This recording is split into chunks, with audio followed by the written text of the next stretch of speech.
Anyway, speaking of, so I spent the night over at Kat's house the night before, and we've kind of been on a roll of watching. She wants to watch every Nickelodeon movie. We're not doing it in order, but she wants to watch all of them. So the next one we had up was Barnyard. I guess there's not a whole lot to say about Barnyard. It was like a 2006 animated movie. I think they were trying to go for the same thing as like Jimmy Neutron. That kind of like, oh, we make a movie. We make like a movie that looks kind of like shit, and then we make a TV series that actually looks pretty good for a CG TV series. So Barnyard, I knew it more for the television show, for the one that ran on Nickelodeon, because that was on all the time when I was a kid. I think I watched a lot more of it, and honestly, I think the show is probably a lot better than the movie. Not to say the movie's bad per se, it's just, I'm like, man, I really feel like this works way better as like a TV series than a movie, which is kind of odd, but yeah, it's American Shaun the Sheep.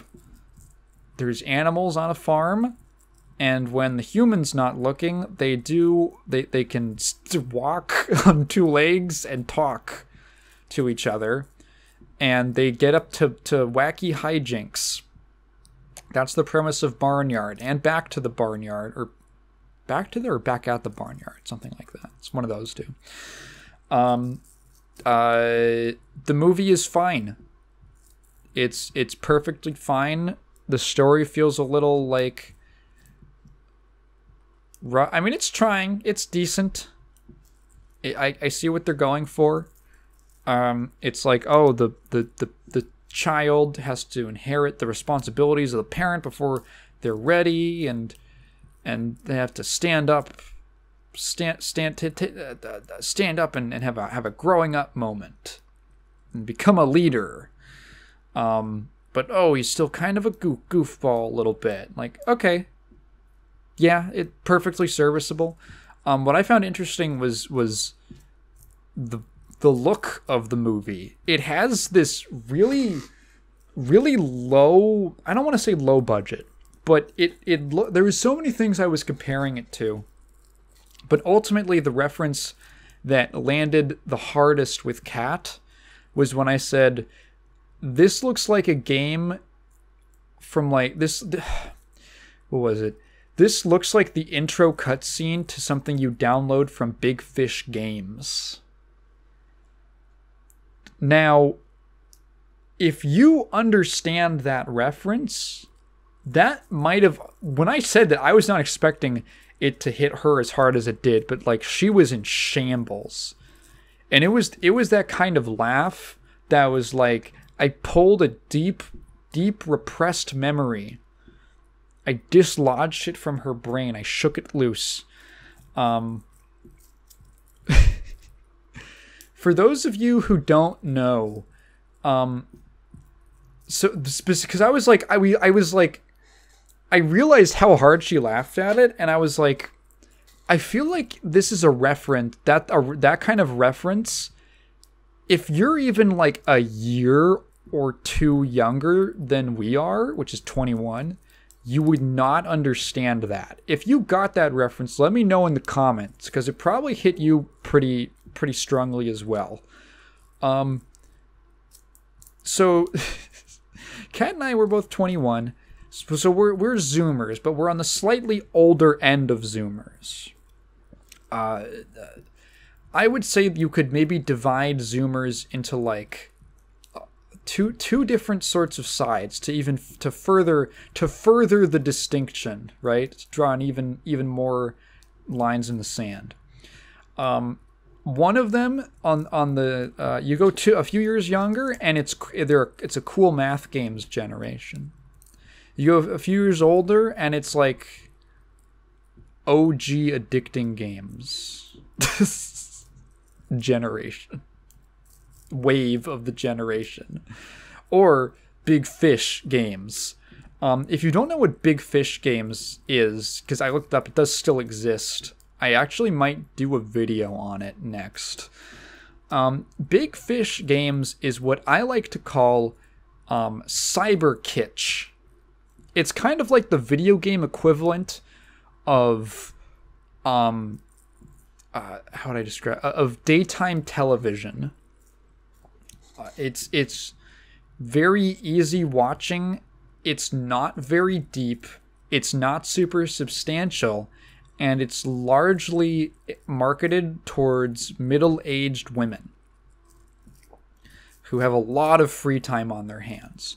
That is what Big Fish Games is. They were a pioneer in being a web-based distributor of casual video games.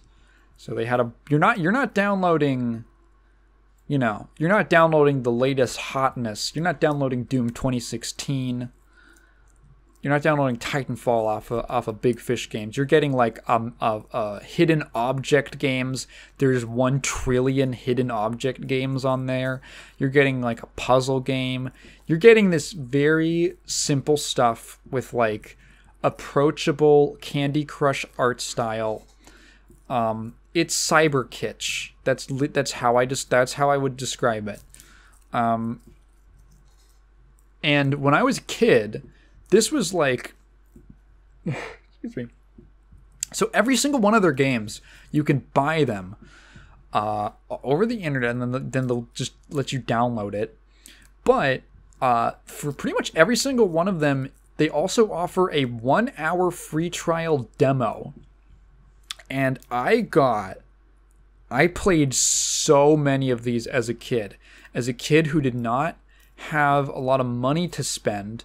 Actually, I had no money to spend, and I really didn't want to ask my parents for money, because we were not the wealthiest family growing up. Big Fish Games ended up being a lot of stuff that I played. And I can't remember a lot of it, to be honest, but I do remember a couple.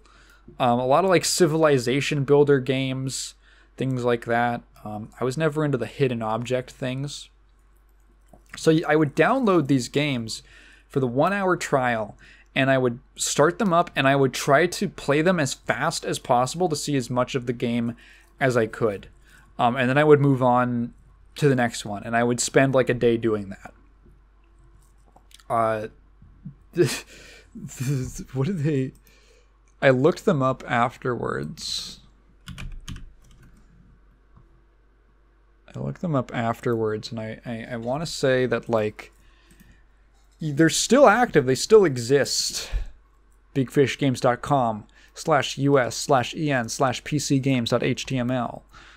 And they're still churning out stuff. There's a game called So Much Stuff. Man, they couldn't be any more correct. Like, you know what? Think about like when you go on Steam and you look at like, or any other, games retail platform, and you look at any, the tags or the categories that they offer games in. Here's what Big Fish offers. Browse by genre. Hidden object. Time management. Match 3.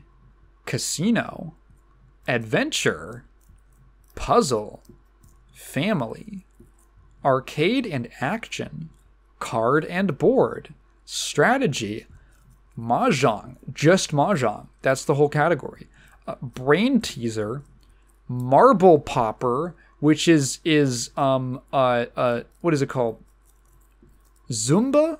Which one with the frog that spits out the marbles and you gotta match the marbles? They have an entire section for that, and word games.